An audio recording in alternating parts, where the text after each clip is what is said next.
Si la historia humana hubiera seguido una lógica simple, entonces estas 17 estructuras no deberían existir. Una ciudad planificada donde casi nadie esperaría planificación. Un templo excavado de arriba hacia abajo como si la montaña fuera arcilla. Una ciudad construida sobre el mar con bloques que parecen demasiado pesados hasta para la idea de transporte. Y al final de esta lista, un monumento egipcio tan extraño que incluso cuando intentan explicarlo, sigue estando fuera de lugar. El problema no es que estas estructuras sean antiguas. El problema es que, cuando las pones todas lado a lado, la palabra primitivo comienza a sonar como una mentira cómoda. Y existe un detalle que pocos mencionan. La mayoría de estas estructuras no fue inicialmente aceptada como real. Arqueólogos del siglo XX miraron la precisión de Sacsayhuamán y sugirieron que las fotos eran falsificadas. Miraron los reservorios de Dholavira e imaginaron construcciones posteriores. Miraron los templos de Malta y pidieron que las fechas fueran revisadas porque no tenían sentido. Lo que se quiebra aquí no es solo la historia, es la historia de cómo rechazamos la historia. Hoy vamos a recorrer 17 megaestructuras antiguas en un orden muy específico, no de la más famosa a la menos famosa, sino de la más aceptable a la más difícil de asimilar. Y presta atención a esto. No voy a pedirte que creas en civilizaciones perdidas, tecnología imposible o leyendas fáciles. De hecho, lo que hace todo esto perturbador es lo opuesto, porque cuanto más te mantienes dentro de lo que la arqueología acepta, más incómoda se vuelve la pregunta. ¿Cuánta de la capacidad humana antigua subestimamos por pura arrogancia cronológica? Este vídeo no intenta probar una fantasía, intenta mostrar el punto exacto en que la narrativa cómoda comienza a fallar.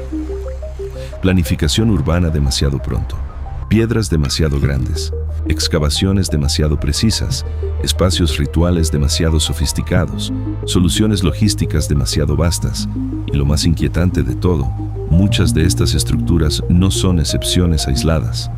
Aparecen en continentes diferentes, con obsesiones similares: geometría, alineación, masa, agua, acústica, control del espacio, monumentalidad. Como si, mucho antes de la modernidad, ciertos grupos humanos ya pensaran en escala casi inaceptable para nuestra imaginación popular. Comencemos donde la imposibilidad aún parece discreta. Dholavira no te choca a primera vista porque no parece un misterio viral. Y justamente por eso es tan peligrosa, porque aquí no estamos mirando una piedra aislada o un monumento único. Estamos mirando una ciudad de verdad, organizada, sectorizada, fortificada, pensada. De repente, la imagen mental de un mundo antiguo improvisado comienza a desmontarse.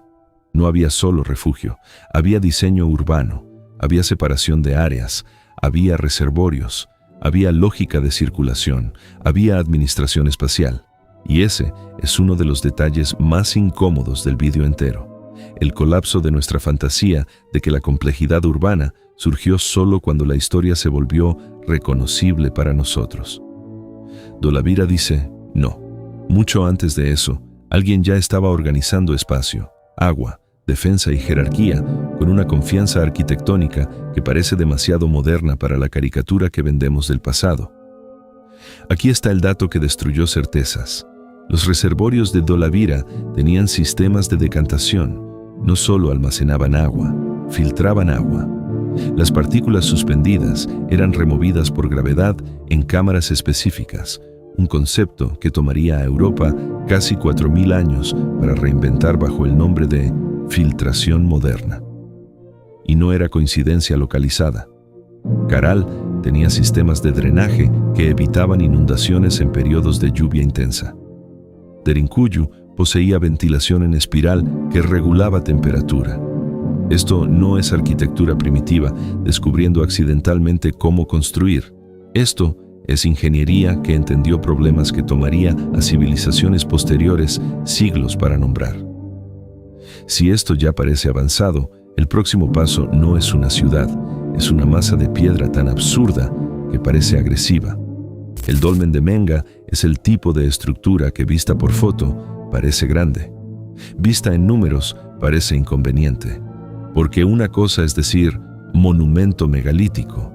Otra es enfrentar el hecho de que aquí existe una ingeniería de masa, estabilidad y orientación que no coincide con ninguna imagen infantil del Neolítico. Bloques colosales, equilibrio estructural, apoyos internos, fundación pensada para estabilidad, y una sensación inevitable de que alguien sabía exactamente lo que estaba haciendo. Lo más perturbador en Menga no es solo el tamaño, es la inteligencia silenciosa detrás del tamaño. Existe una prueba que arquitectos modernos hicieron con Menga. Simularon computacionalmente qué sucedería si aquellos bloques fueran colocados con ángulos ligeramente diferentes, milímetros apenas. El resultado fue colapso estructural. El ángulo estaba tan preciso que funcionaba como un sistema de distribución de peso que anticipaba principios que la física moderna solo formalizaría miles de años después. No es un accidente, no es suerte. Alguien calculó esto, e hizo sin calculadora. Piedra grande, por sí sola, impresiona. Pero piedra grande colocada en el lugar correcto, con ángulo correcto, con intención paisajística y estabilidad calculada, eso ya no es fuerza bruta. Eso es concepción. Y entonces surge la pregunta que el público español adora porque hiere la vanidad moderna. ¿Cuántas veces llamamos a los antiguos rudimentarios solo porque no soportamos la idea de que pensaban mejor que lo que esperamos? Pero espera, porque Menga aún está sobre la tierra. El próximo complejo parece un organismo defensivo de piedra, y ya comienza a aparecer civilización condensada. Sunuraxi ya no parece un monumento, parece una mente colectiva transformada en fortaleza. Una torre central, otras torres conectadas, murallas, patio, un asentamiento alrededor. No es solo construcción, es sistema. Y cuando te percatas de esto, la pregunta cambia. Ya no quieres saber solo cómo levantaron estas piedras.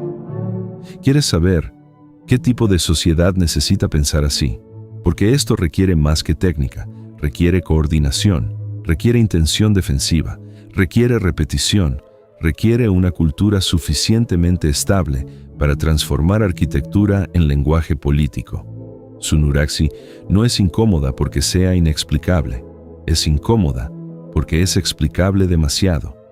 Y justamente por eso, destruye la noción de que ciertas sofisticaciones surgieron tarde. Pero incluso Sunuraxi aún parece estar dentro de su región. El próximo golpe es peor, una estructura en Europa que parece haber nacido en el lugar equivocado. Monte Dakhodi causa un tipo diferente de extrañeza, no por la masa absoluta, sino por la anomalía mental, porque hay estructuras que impresionan por tamaño y hay estructuras que impresionan por desplazamiento. Parecen estar en el mapa equivocado, una plataforma monumental con rampa en Cerdeña prehistórica, evocando formas que el espectador asocia inmediatamente a otra geografía, otra tradición, otra imagen de civilización, y es exactamente ahí que la mente se traba. No porque esto pruebe una conexión fantasiosa, sino porque revela nuestro vicio de pensar que ciertas soluciones monumentales pertenecen a pocos lugares. Monte Dakhodi nos recuerda que la imaginación arquitectónica humana fue mucho menos provinciana que la nuestra. Y si esta anomalía ya te incomoda, espera hasta ver qué sucedió en la propia España, y solo fue percibido plenamente casi ahora. La Janera tiene un poder narrativo devastador para el público español, porque no está del otro lado del mundo, no está escondida en un desierto exótico, no pertenece al imaginario distante, está aquí, en el espacio mental de la propia península. Y lo más incómodo, no estamos hablando de una piedra curiosa, estamos hablando de una concentración gigantesca, alineaciones, menires, túmulos, estructuras diversas, un paisaje monumental entero, como si parte de la prehistoria ibérica hubiera permanecido en silencio hasta tropezar con la modernidad por accidente. Es este tipo de descubrimiento que hace al espectador pensar. ¿Cómo esto no forma parte de la conversación pública cotidiana? ¿Cómo es posible que una de las mayores concentraciones megalíticas de Europa aún suene para tanta gente como información clandestina? Solo que la Janera aún trata con cantidad. Ahora vamos a tratar con edad, y ahí la cosa empeora. Malta no entra en este vídeo como paisaje bonito, Malta entra como acusación, porque cuando escuchas que estos templos están entre los edificios de piedra independientes más antiguos del mundo, algo se quiebra por dentro, no solo por la edad, sino por la forma. No son amontonamientos aleatorios de piedra, tienen plano, fachada, pasaje monumental, cámaras, decoración, ritual, conocimiento de material, dominio constructivo. Y aquí el documental necesita hacer algo muy importante: no exagerar. Porque la verdad ya es suficiente. Estas estructuras son lo bastante antiguas para tornar ridícula la idea popular de que el comienzo de la monumentalidad humana fue tosco, vacilante y simple. Y es exactamente aquí que un detalle crucial desaparece de la mayoría de los documentales. Cuando los primeros arqueólogos dataron Malta, la comunidad internacional rechazó las fechas. Dijeron que debían estar equivocadas, que los templos no podían ser de 3500 a.C. porque, según la narrativa aceptada en aquel momento, civilizaciones verdaderas solo surgían en Egipto mucho después. Entonces, los investigadores fueron obligados a rehacer las excavaciones, recopilar nuevas muestras, traer especialistas internacionales. Todas las fechas coincidieron. Malta estaba correcta, pero el mundo esperó 50 años para aceptar que estaba correcta. Piensa en esto. No era el pasado que estaba equivocado. Era nuestra arrogancia temporal la que necesitaba más tiempo para rendirse. Y si Malta parece demasiado antigua, el próximo lugar parece demasiado técnico, como si alguien hubiera pulido la roca misma hasta que se comportara como otra materia. Las cavernas de Barabar tienen un efecto psicológico extraño.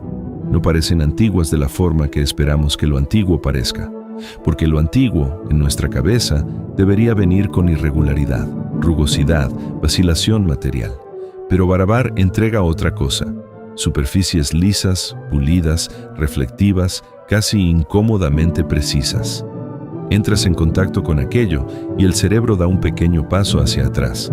Granito excavado, granito pulido, granito transformado en cámara acústica. Y entonces aparece una pregunta peligrosísima para retención. No ¿quién hizo? Porque eso sabemos en parte, sino ¿por qué la ejecución parece tan desplazada de la imagen convencional que tenemos de la antigüedad? Barabar no necesita ser imposible, solo necesita parecer incompatible con la caricatura mental del pasado. Y eso lo hace muy bien, pero el próximo caso sale de la superficie pulida y va a una escala subterránea tan absurda que parece borrar la frontera entre construcción y geología. Great Zimbabwe no es solo impresionante, es revelador, porque nos obliga a enfrentar una verdad incómoda. Durante mucho tiempo, mucha gente prefirió inventar autores externos para la grandiosidad africana antes que admitir que aquello había sido construido por africanos, y tal vez ningún detalle sea más importante para este vídeo que ese, porque no estamos hablando solo de arqueología. Estamos hablando de aquello que el espectador español reconoce inmediatamente como manipulación de narrativa, cuando la evidencia existe, pero la mentalidad de quien observa es demasiado pequeña para aceptarla. Great Zimbabwe es monumental, sofisticado, urbano, simbólico, y su simple existencia desmonta siglos de subestimación. Pero existe una segunda capa que intensifica la incomodidad. Historiadores europeos de los siglos XIX y XX no solo subestimaron Great Zimbabwe, literalmente se rehusaron a creer que africanos la habían construido. Propusieron autores imaginarios, sugerían que había sido hecho por invasores arianos. Algunos argumentaban que los nativos solo ocupaban ruinas dejadas por civilizaciones superiores. No por falta de evidencia, por negación ideológica de aceptar que sofisticación africana era posible. Great Zimbabwe no destruye solo la narrativa histórica, expone la máquina de negación intelectual que la historia usó para funcionar. Pero la próxima ciudad no cambia solo la forma en que miramos a África, cambia la línea de tiempo de las Américas. Caral es el tipo de lugar que reescribe la conversación sin necesidad de gritar. Porque, para buena parte del público, las Américas entran demasiado tarde en el imaginario de civilización antigua compleja. Y Caral destruye esto con elegancia brutal. 5.000 años. Planificación, monumentalidad, estructuras piramidales, espacios ceremoniales, una ciudad que no quiere tu permiso para existir dentro de tu cronología mental. Y lo más incómodo es que Caral no parece un presagio tímido. Parece una sociedad que ya sabe que es monumentalidad organizada, como si la pregunta no fuera ¿cuándo comenzó?, sino ¿por qué imaginamos que comenzó tan tarde? Y ahora que la línea de tiempo ya fue herida, es hora de herir la escala. Los mustatils parecen casi abstractos, y tal vez por eso sean tan difíciles de procesar. Desde arriba, recuerdan señales. En el suelo, revelan esfuerzo colosal. Son largos, monumentales, repetidos en gran número, y demasiado antiguos para sonar cómodos. El desierto aquí no esconde ruinas, esconde intención. Y cuando entiendes que estos rectángulos gigantes probablemente tuvieron función ritual, la cosa cambia de nivel. Porque escala ritual siempre es una confesión de organización social.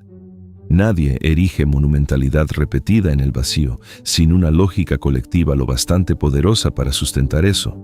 Pero el desierto aún es abierto. El próximo paso te lleva bajo tierra, y ahí es donde la realidad comienza a aparecer escenificada.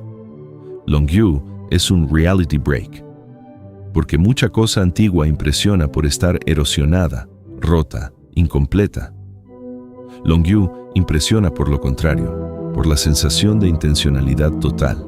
Cavernas artificiales, grandes, geométricas, con superficies marcadas de forma regular, sin una narrativa histórica popular proporcional a lo que aquello representa visualmente.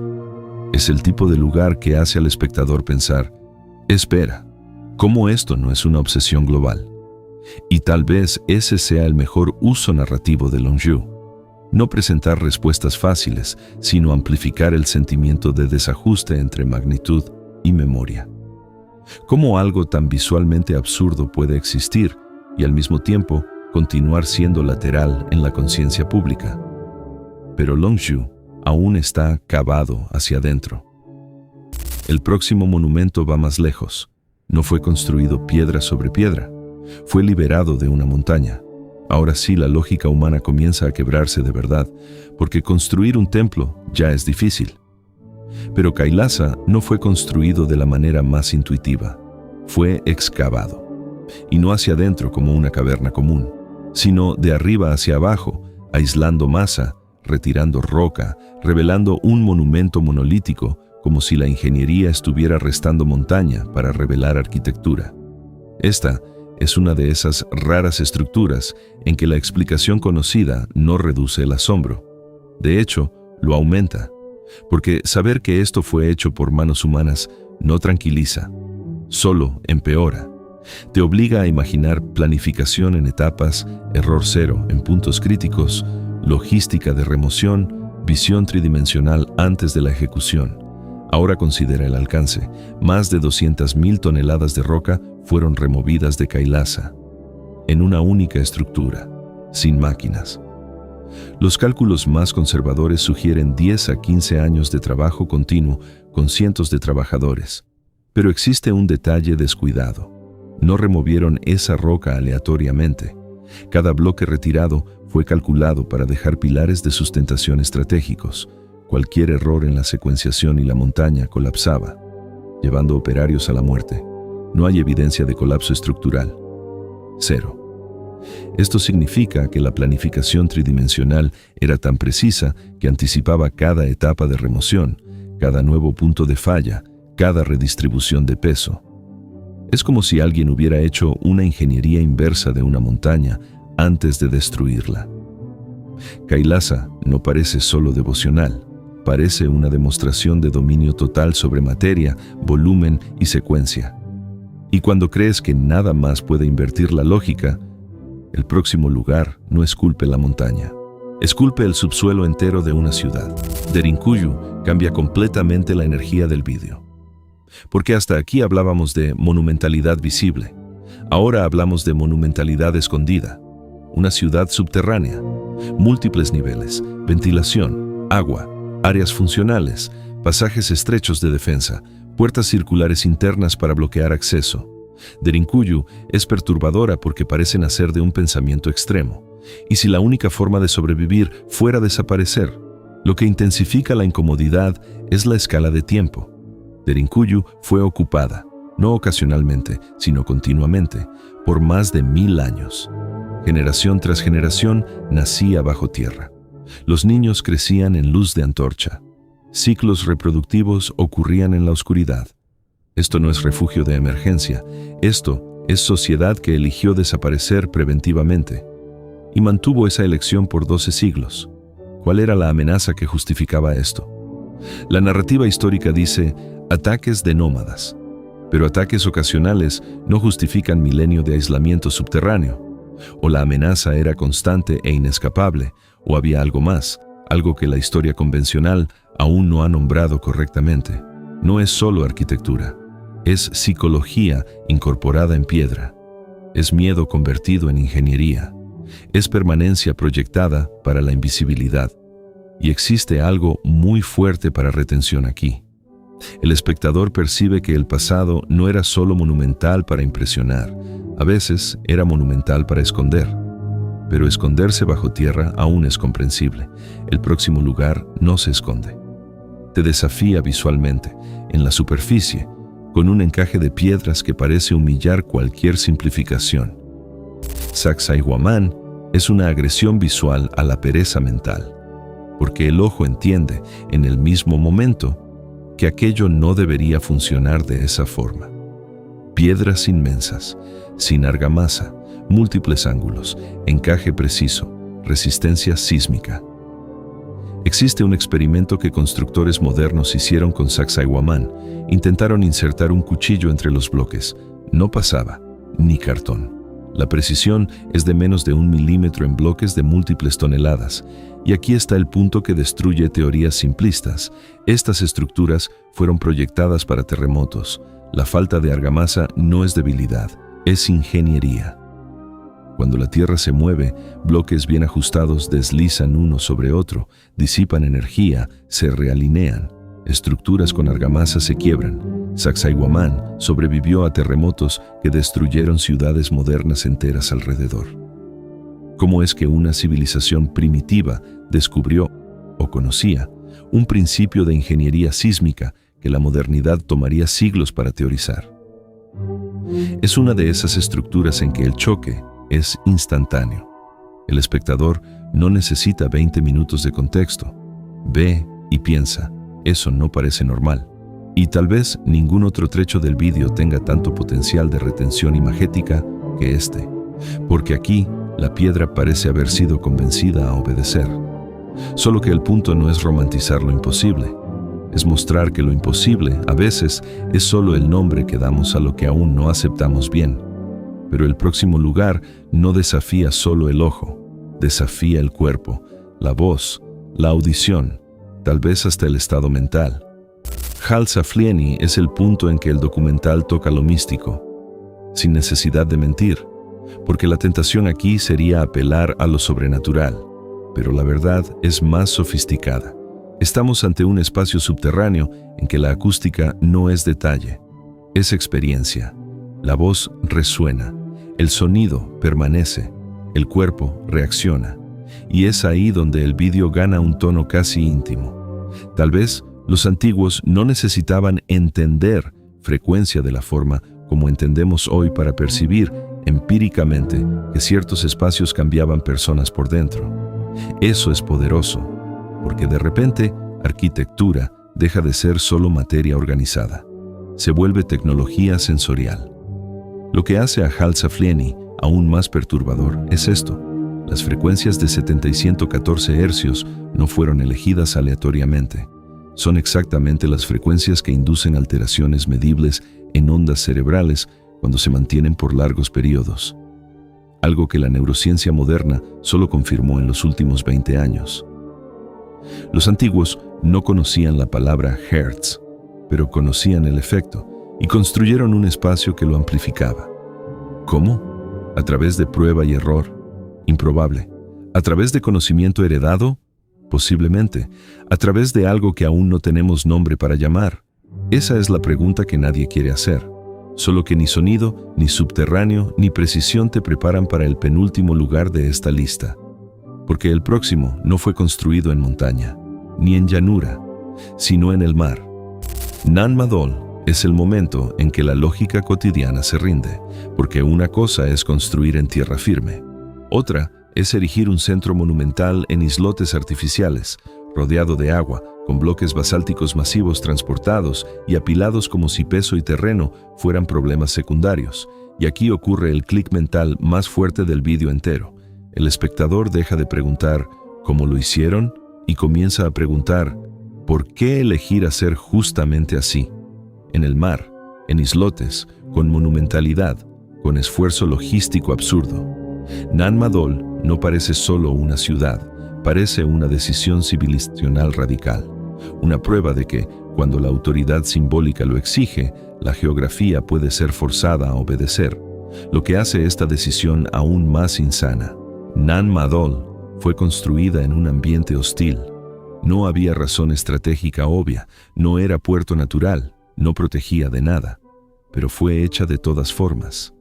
Los cálculos más precisos sugieren que 250.000 bloques de basalto fueron transportados, cada uno pesando de 5 a 50 toneladas, cada uno movido por una sociedad que vivía en islas sin rueda, sin metales y sin animales de tracción. El costo energético per cápita para mantener una estructura así durante siglos sería equivalente a una civilización moderna, dedicando todas, absolutamente todas, sus energías a un único proyecto de construcción. Esto significa que Nan Madol no era solo un monumento, era el centro absoluto de la vida de un pueblo. Todo existía para mantenerlo, todo. ¿Por cuánto tiempo una sociedad consigue sustentar esto? Los arqueólogos dicen 300 años, ¿pero por qué? ¿Cuál era el propósito tan absoluto que justificaba esta hemorragia de recursos? Y entonces llegamos al número 1, no al más famoso, al más nuclear, porque está en Egipto, y aún así parece demasiado antiguo, demasiado pesado y demasiado extraño para el propio escenario que lo rodea. Y aquí está el golpe final. El Osiraion no entra en la cima porque sea inexplicable en el sentido vulgar, entra porque produce una incomodidad rara, parece pertenecer a Egipto y al mismo tiempo parecer grande, pesado y demasiado extraño incluso para la imagen estándar que tenemos de Egipto faraónico. Bloques macizos, granito monumental, estructura bajo el nivel del suelo, ligación con el templo de Seti I, debate persistente sobre función, lectura, contexto. Este es el punto en que un documental serio debe hacer la elección correcta, no afirmar lo que no sabe, pero tampoco fingir que la extrañeza desaparece solo porque existe una hipótesis académica principal, porque a veces el misterio real no está en quién construyó, está en otra cosa. ¿Por qué ciertas obras, incluso cuando contextualizadas, siguen pareciendo desplazadas de la lógica estética y técnica de su entorno?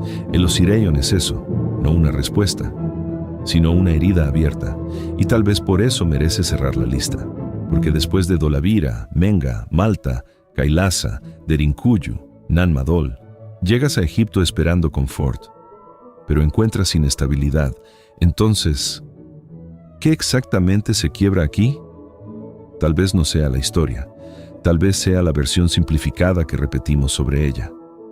Tal vez el error esté en imaginar evolución humana como una línea recta, limpia, predecible, en que cada era solo podía hacer aquello que combinamos mentalmente que debía hacer. Pero estas 17 estructuras no obedecen a eso, muestran planificación demasiado pronto, escala demasiado grande, precisión incómodamente excesiva, ritual demasiado sofisticado, ingeniería psicológica demasiada, logística demasiado ambiciosa. Y cuanto más intentas organizar todo en cajitas, más una sensación permanece. No subestimamos solo monumentos antiguos, subestimamos mentes antiguas, y eso tal vez sea la parte más incómoda de todas. Existe una paradoja que la mayoría ignora. Nuestra evolución biológica se detuvo. El cerebro humano de hace 5.000 años era idéntico al nuestro, pero decimos que pensaban diferente, menos complejo, menos sofisticado. ¿Cómo puede ser? Si el hardware era el mismo y resolvieron problemas que aún desafían nuestra computación moderna, entonces, ¿por cuánto tiempo vamos a fingir que la diferencia era intelectual? La incomodidad verdadera no es que construyeran cosas grandes, es que nosotros, con toda nuestra tecnología, toda nuestra ciencia, toda nuestra arrogancia, miramos estas estructuras y aún conseguimos convencernos a nosotros mismos de que comprendemos menos de lo que realmente comprendemos.